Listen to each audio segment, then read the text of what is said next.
Welcome to the Pat White Show.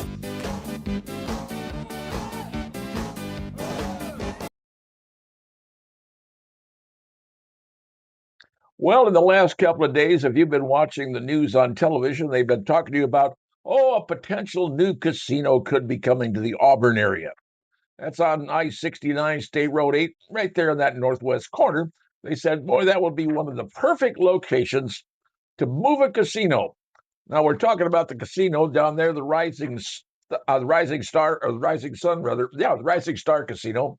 This is down there in southern Indiana, which is doing terribly. Sorry, it is. They're being beaten up by the casinos over there in Ohio and Cincinnati area. All right. As you know, last year, the Rising Star people said, hey, we want to come up to New Haven, Indiana, and build a fabulous casino right there, 469, just outside of New Haven, $500 million. And they showed you all the designs, the layouts, everything, how it's going to be. Well, it's wonderful. No politician in this area would get behind it. Not one. So a politician down there in Huntington introduced it into the state. Trouble is, it never got a hearing because the head of the hearing says, no, we're not going to hear that. Well, ultimately, then a new commission was appointed. A new law was actually created to appoint a new commission. So, state of Indiana went with a group called Spectrum Gaming Group. Now, Spectrum Gaming Group is an independent organization that goes out and searches great places to put a casino to earn whomever it is money. And the big money they're talking about is called AGR, Annual Gaming Revenue. That's the big money. Keep that in mind. That's the one thing everybody talks about, AGR. Who's going to get the most AGR? All right, so this commission goes around and looks at 4 places in the state of Indiana and picks 4 spots out and says, well, okay, here's the 4.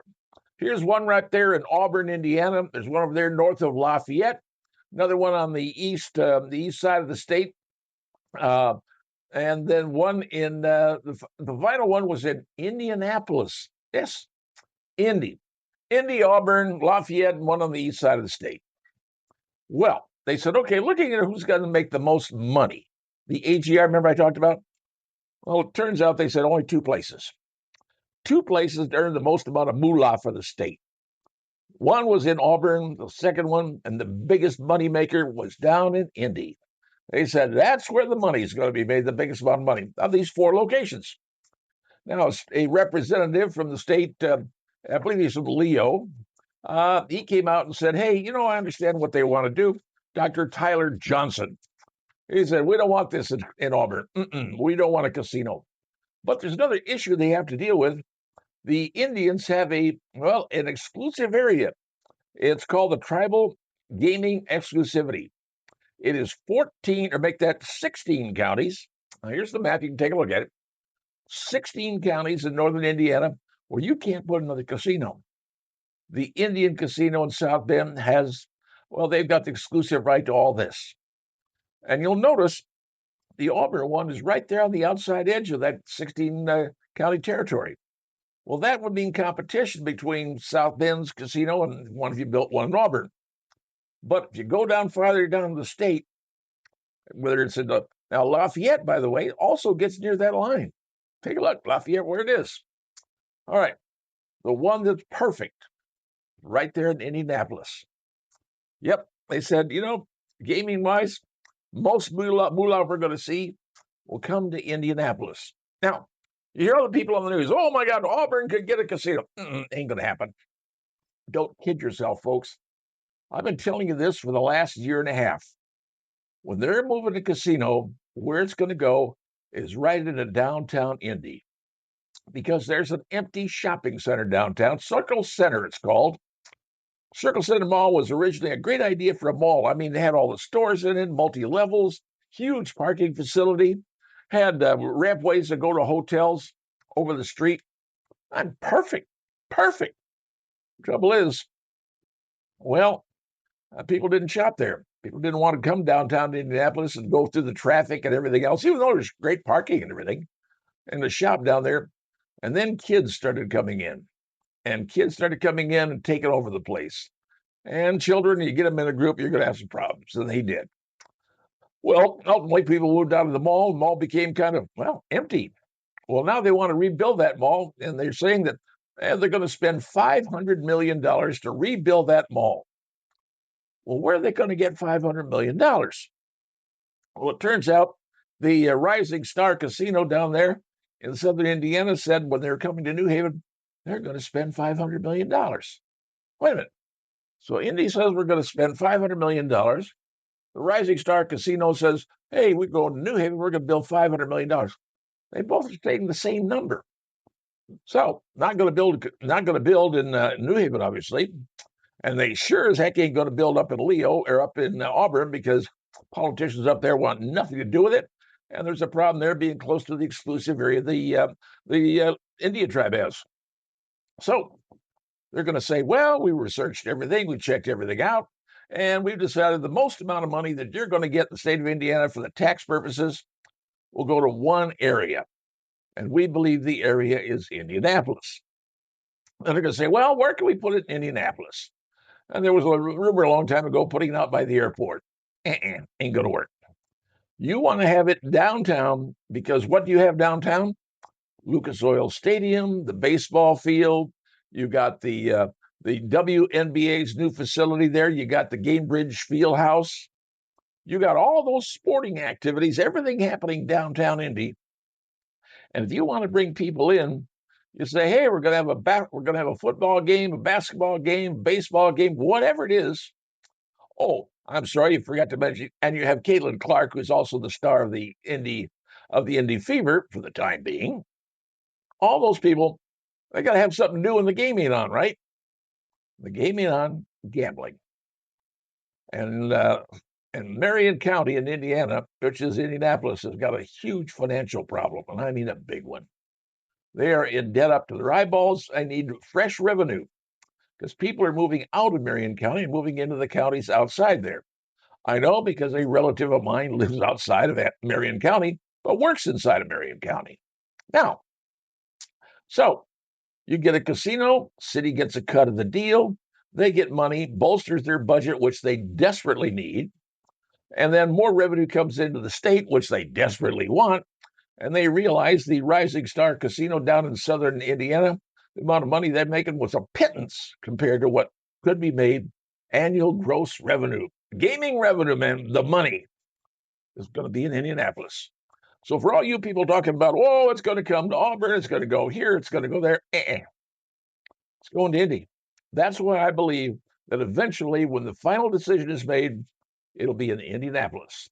So for those of you who live in Indy, guess what's coming to your town? And for those of you who live in Auburn, who live in Lafayette, or live in the east side, where the heck they were looking at that other one, don't worry, folks.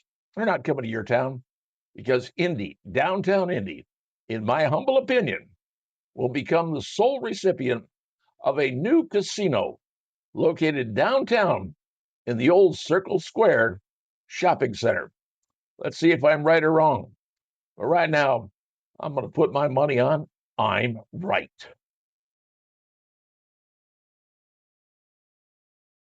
Well, the chances are you're pretty familiar with the January 6th investigative committee the Democrats formed to, well, investigate what happened in Washington, D.C. on January the 6th. Well, as it turns out, more information is coming out. And if you wonder why the Biden administration gave wholesale pardons to virtually everybody on that committee, all of whom were Democrats, well, with the exception of two Republicans that were not, well, really Republicans, frankly. And turns out there was some dirty deeds going on, and really dirty deeds, and now the information is starting to come out. See, the Congress is investigating this, and a whole bunch of whistleblowers are showing up to Congress.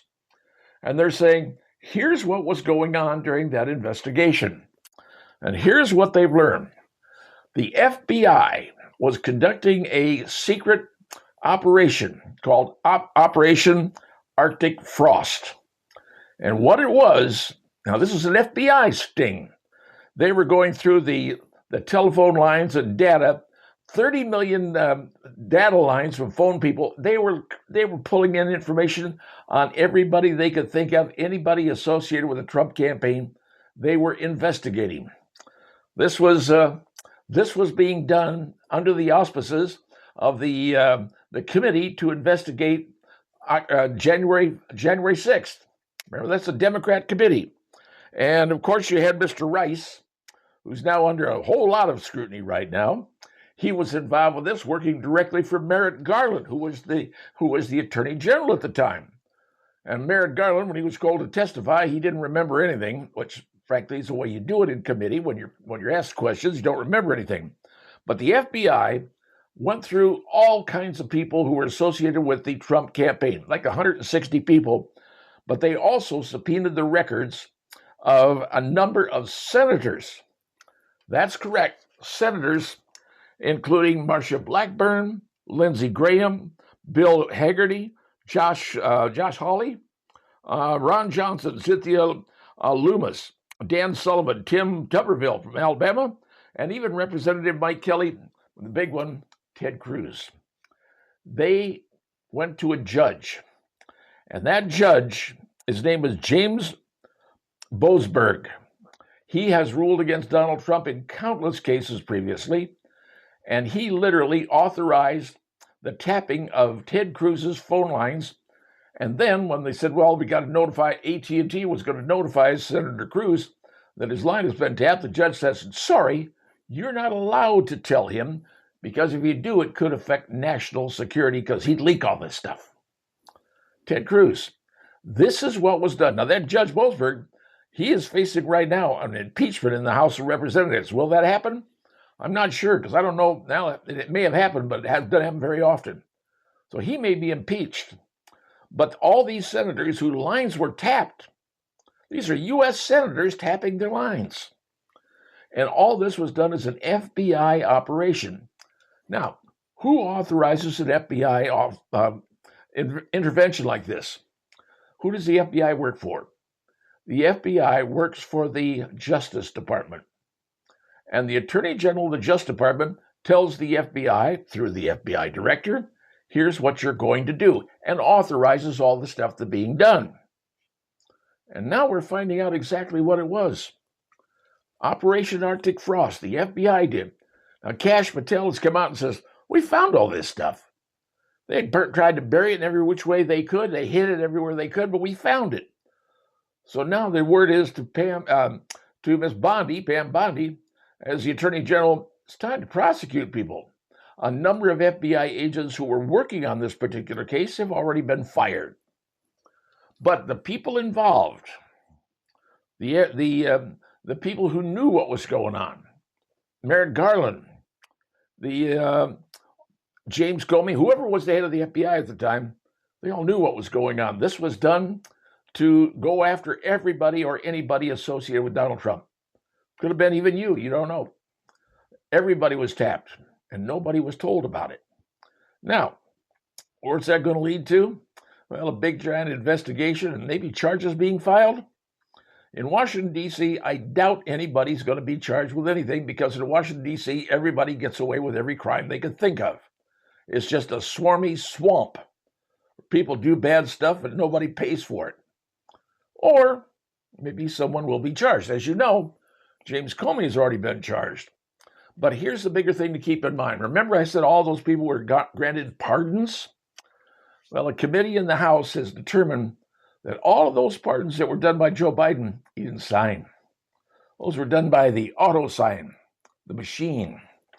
And as a result, they are not valid. They are not correct. Now, that's going to be argued in court, I can guarantee you, because the people who are going to want to fight that are the ones who are, doing the dirty deeds. And they don't want to be convicted and say, well, we got a pardon. All this is coming up, folks. This is something you need to know about. But it's been found out, the FBI, headed by the Biden administration, because somebody in the Biden administration told the Attorney General, here's what we're going to do. The whole concept was simple. Keep power, maintain power, and destroy the other side by any means you have to. And in this case, getting spying on everybody on the other side illegally, and now the word comes out. Now the whistleblowers have come forth, people have been fired, and now will charges come down the pipe? That remains to be seen. But now you know the way the game is played in Washington. One side's job is to destroy the other in any means they have. And boy, do they use it. Let's see what's going to happen because they did.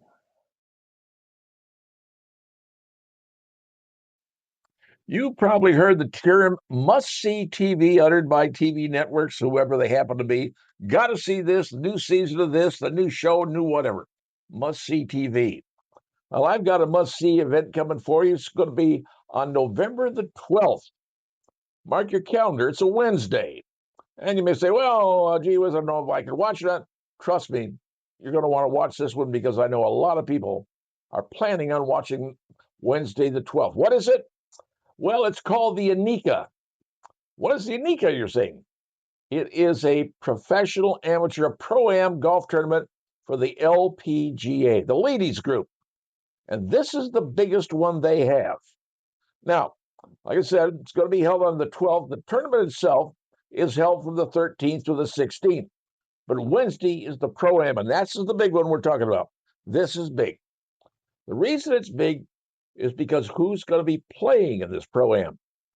Now, last year at the end of the 24 season for the Indianapolis or the Indy Fever rather, they had this new star. Her name was Caitlin Clark. She came in. She was brought in #1 draft. She literally turned the league upside down. Just playing a few games. The team had won like 13 games when she joined them. She took them to the playoffs. Yes, she did. I mean, they got bounced in the first round, but she took them to the playoffs and ended up being Rookie of the Year. Didn't even play the full year. She's that good. Of course, all the women who playing in the WNBA hated her, or at least the majority of them did, because the WNBA is predominantly a league of, well, if you ain't white, if you ain't straight, well, that's your league. And they've been playing for around 20 some, almost 29 years, I believe. They get a base salary of around $76,000 base salary. And every team in the league ponies up about $1 million each year for these women to play. Now, the reason that they exist is that so nobody can say the NBA, the big league, the big numbers, aren't watching out for the women. And this was just to cover their case, cover their act, if you will. All right, so Caitlin Clark comes in, drafted #1. She turns out to be, well, not just good. She's iconic. She's one of a kind. She's she's generational. I mean, big time. You know, you can have a star come in, but a really big star that literally captures the attention of everybody. She was it. Jersey started selling out.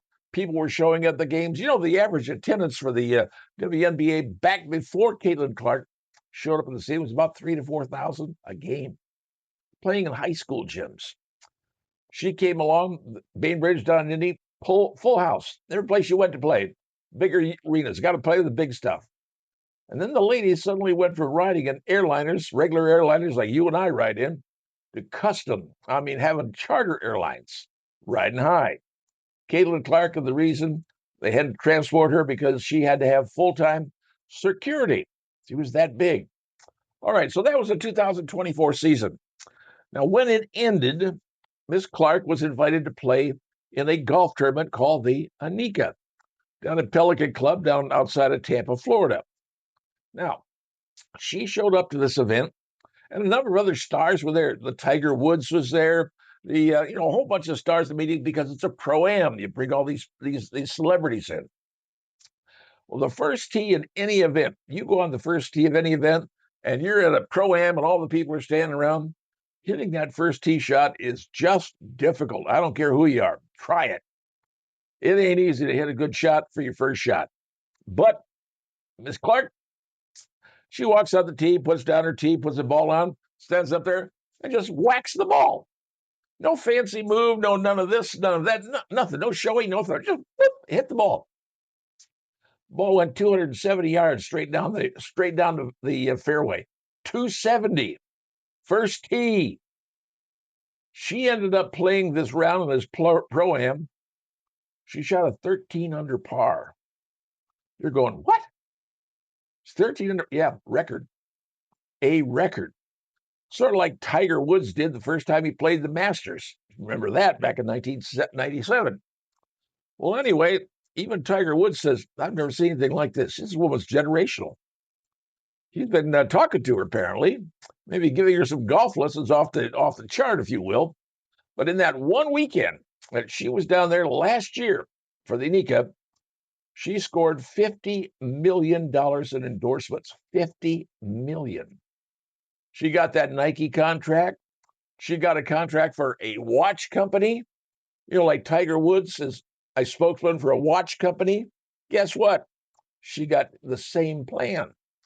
And also a sports drink. We all know what that is. All in one weekend, she's living large. She doesn't need a $76,000 payment that she's getting from the league, who really don't like her. And they've said that repeatedly. She's playing golf, 50 mil. She's living large. She don't need anybody. All right. That was last year, right? This year, she's playing again. It's going to be on November 12th, a Wednesday, the Pro-Am. All the big stars are going to be there. But guess what? They're bringing in another star. This is also going to bring a lot of publicity and a lot of media people. The granddaughter of Donald Trump is Kai Trump. She's, I believe she's a senior in high school, maybe going to be going to the University of Miami. She is a stunningly good golfer. She is going to make her LPGA debut playing in this tournament. Now, she's going to be playing in the regular tournament with all the other ladies. She's got a sponsor's exemption. So she's making her debut in the tournament. Will she be playing in the Pro-Am? Good question. My guess is she probably will. Now, the bigger question is, well, if Kai Trump is playing, I wonder if her grandfather's going to come down and watch her. I don't know. I'm just supposing here. But the big draw on this thing is Caitlin Clark. She's the big draw. The ticket sales for this event has gone blockbuster. I mean, everybody wants a ticket to this event. And now if Kai Trump is going to be playing in this thing, it's going to get even worse. So here you have Miss Clark coming in, playing golf, and she's a natural because even the stars on the LPGA said this chick's a natural. Well, here's something else you didn't know.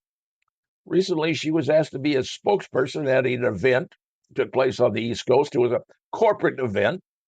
She was asked to come in and speak for 1 hour. Do you know what her speaking fee for 1 hour? 1 hour. Talking to this particular executive group. 6 figures. I don't know about you, but you can speak for 1 hour and get $100K. I'm going, that ain't a bad job. So does Caitlin Clark need the WNBA? Mm-mm. Is she going to go out and play with the Unrivaled? Nope, she's not going to play with them either. But there's something on the horizon. A new league could be forming up with some very powerful people, sort of like Live Golf did with the PGA. Well, these people are looking at another league, paying these people from the WNBA big money. I mean, NBA money. Could it happen? We don't know yet. But we do know this, that on November the 12th, Wednesday, the Pro-Am for the Annika, which is named after Annika Sorenstam, is going to happen. Caitlin Clark is playing. Like I said, she set the record. 13 under par. 270-yard drive on the first tee. Yeah, tell me about it. And Kai Trump, Donald Trump's granddaughter, making her debut in that particular event. This, folks, is going to be must-see TV. I don't know which channel's carrying it, but I guarantee you it's going to have a lot of publicity. So if you're looking for something to do, you want to go down to Tampa and get your tickets, well, you might be able to find one. If not, sit in front of your TV and watch it. It's going to be nice. I'm not sure what network it's going to be on, but I can guarantee you a whole lot of folks are going to want to watch what's going on, except one group, the WNBA. They don't want to watch anything that involves her, and they become pretty doggone evident. They don't want Caitlin Clark. They want what she gives them, but they don't want her playing because it's their league, their deal, and they want to keep it to themselves.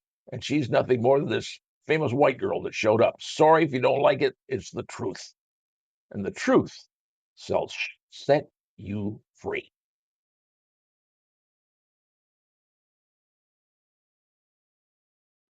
Well, folks, there's a bill going on in the state of Ohio that could affect every single person in the United States. Now you're saying, wait a minute, this is Ohio. You don't live in Ohio, right? Well, if you don't, well, it could affect you eventually. And allow me to explain in just a moment. Here's the bill. It's in the Senate. It's Senate Bill 303. And what it does, it will allow those who are between the ages of 18 and 20 years of age to purchase a handgun. You heard me right.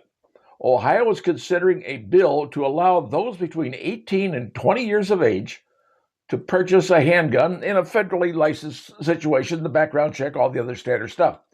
But here in the United States, under federal law, you cannot purchase a handgun or own a handgun between the ages of 18 and 20. You have to be 21 years of age. Now, if this gets passed in the state of Ohio, I guarantee you it will probably work its way up to the United States Supreme Court. And this will determine the right of individuals in the age of 18 to 21. And here's the reason. Clear back in 1971, a 26th Amendment to the United States Constitution was passed, and you're going, okay, 26th Amendment, gee, what was that? That was the one that gave 18-year-olds and above the right to vote. Now you're going, that's when they got it? Why would we give 18-year-olds the right to vote? 18-year-olds, for the most part, are, well, not totally developed, okay? That's being nice. Because what happened in that particular era? You see, back in World War I, I'm going to take you back that far, the line was old enough to fight, old enough to vote. Now, that was the battle cry back in World War I. World War II was pretty much the same way because people were conscripted into the military.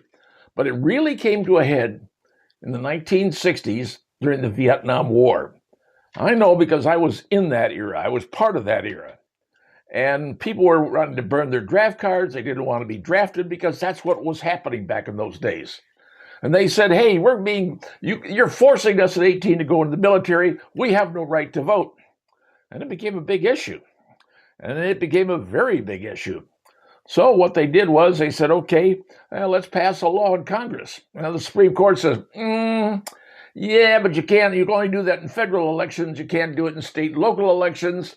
So there was a big problem there because the court said, no, you can't. You can do it in a federal election. That would require states to have two voter rolls, one for state and local and the other one for federal. And nobody wanted to do that. So they said, okay, let's produce an amendment. And they created an amendment that took, are you ready for this?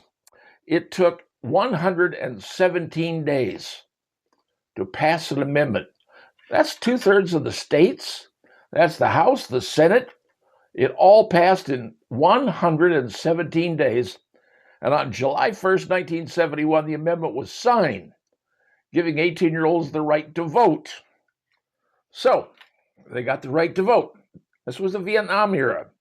And people said, well, we're drafting kids in. But here's the deal. Today, we no longer have a draft. If you want to go in, you could go in, but you got to pass a whole lot of tests to get in, right? Now, you have the right to vote, but the right to vote in today's era, frankly, most 18-year-olds don't really know what's going on, in my humble opinion. That's my opinion.